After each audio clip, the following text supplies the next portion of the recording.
the government was coming, close to a deadline and needed to be funded again. And so Senator Hagerty's from Tennessee, and he forced a vote in the Senate, which would say the census should only count citizens of the United States, and therefore, as we draw the districts and decide how many representatives each state gets, it should be based on actual citizens, the people who actually vote, and not just who happens to be occupied in that area. And every single Democrat voted no. And Lisa Murkowski, the most left-wing Republican from Alaska, she also voted no. All the other Republicans voted in favor of this proposal, of course. And actually, if you ask people, hey, by the way, do you know that right now, when they do the census, they do it every 10 years. Do you know that when they count not just the citizens, they count all the illegal immigrants as well. And then when they draw the district lines, they will give more congressional districts, more congressional seats to states like New York and California that have illegal immigrants. Did you know that? And people are like, wait, what? That can't be true. And they don't even believe you. Sometimes we make, no, this is true. We try to stop it several times. I mean, Trump tried to change it. Now Senator Hagerty from Tennessee trying to change it. Democrats are like, no way. We don't want to give up seats in Congress. Why does this matter? Obviously, that's huge. I mean, you were talking about no taxation without representation. These people are getting representation without even being a citizen. It's crazy. And it affects the Electoral College. So when you're talking about who's the next president, like if we had a close election in 2000 where Bush only won by like 4 electoral votes. Well, dude, Joe Biden probably has a surplus vote of like 18 votes because of this, because of the way the districts, different states get additional districts because of illegal immigration. So if you don't think this matters, wake up. I feel like it's a mixture between not understanding and not caring, because I think that most people don't care about how many congressional seats are in their state because they don't understand why it matters and the power to the pin when it comes to drawing districts and when it comes to figuring out who is going to, what congressman is representing what area. There's a lot of power in redistricting. Every state's a little different depending on their state law with redistricting, but your state house, state senate, and congressional seats, your federal congressional seats, are redrawn for your state based off the population, how much is moved in or moved out of your state. And so, they have a lot of fun with these drawings because you can make a seat that was traditionally very red. You can make it very blue. You could make it 50-50. And there are a lot of laws when it comes to how many fair seats do you have to have per state.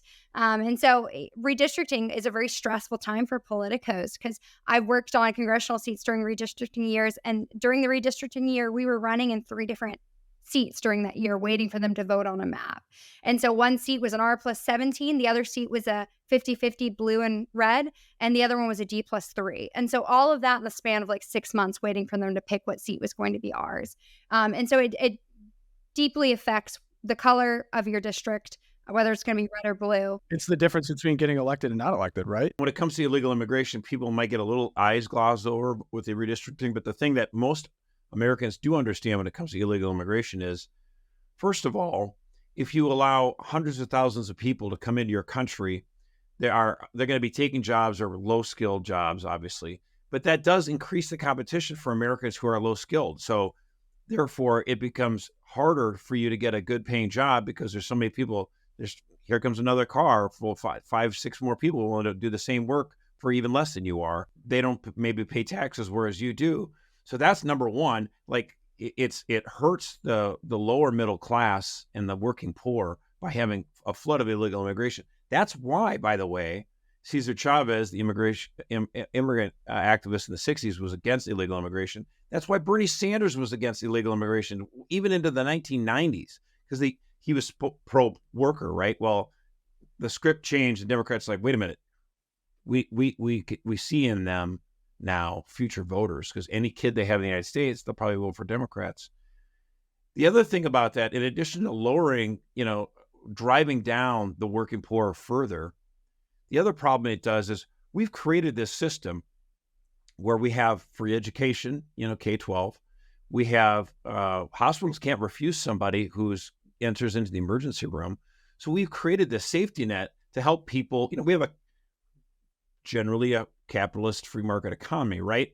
And we have this safety net just in case someone, falls through the cracks. But that doesn't mean that we can suddenly have, all of South America come into our country and take care of them. And it's not xenophobic or racist or greedy to say we have a generous policy to take care of people who fall through the cracks, but we're not going to just open it up for everyone in the entire world. Like, we're not an endless ATM. Like, we can't just keep printing this money. Our economy is eventually going to go bankrupt.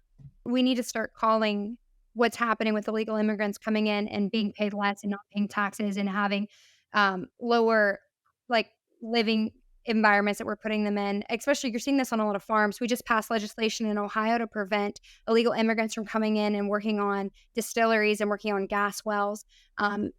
Because we were finding out that they were bringing in people, paying them half of what they were paying everybody else, keeping them in a shack. And they ended up having all these explosions, which ultimately caused gas prices to go up because we weren't able to get access to the oil refineries. Oh my gosh. We're going to call it what it is. It's human trafficking.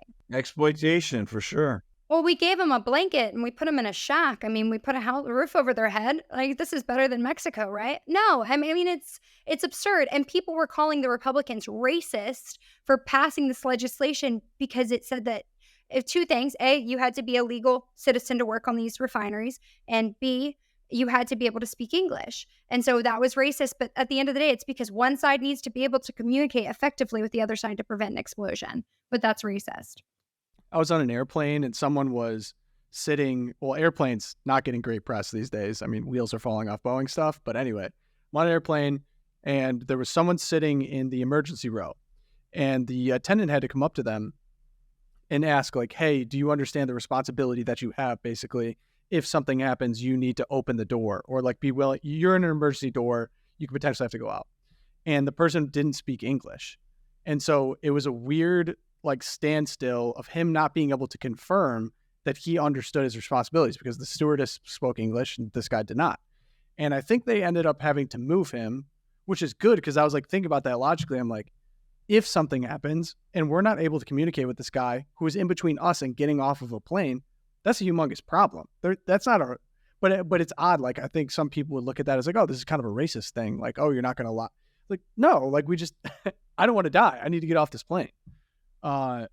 So yeah, it's just, I feel like this just all gets back to like, you can't have good faith arguments with people that are going to call you racist for wanting people who legally are in this country to work, and to say there's something racist about being against that is kind of crazy.